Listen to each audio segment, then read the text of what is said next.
Wait to be asked questions, think about the question and then answer it. Don't prattle or go off on tangents. If they want more information, they will ask you. So listen, answer the question, think of some examples. So if you've been in the services industry, you've had to resolve problems and conflict. Think of some examples of those sorts of things. If you're going for a property management role, you might be asked a question about dealing with problems, and if you've been exposed to a role where you've had something hostile happening. So be armed with a few examples of those sorts of things. Near the end of the interview, now if you're not being represented by a recruitment company like ourselves, don't be scared to ask them what's going to happen from here. What can I expect in terms of the interview process? Will there be a second interview? And see what their reaction is. If they say, look, give me a call in a few days' time, diary it, make sure that you do it.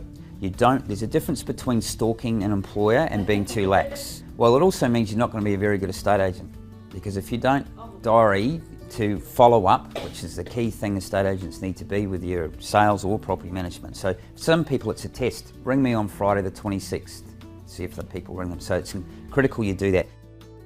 If you're going to go for an interview through a recruitment company, we're going to brief you on the role, the culture, the size of the company, what's required.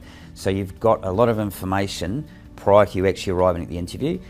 Also, our client will be briefed on you and our work that we've done with you, so how you've interviewed, your reference checks that we've actually done on you, how you present, what you're looking for. So the interviewer is then briefed with a certain amount of information. So when you get to the interview, it's actually a warm interview. You're not starting from cold, from scratch, because you already know a certain amount about each other through the recruitment company.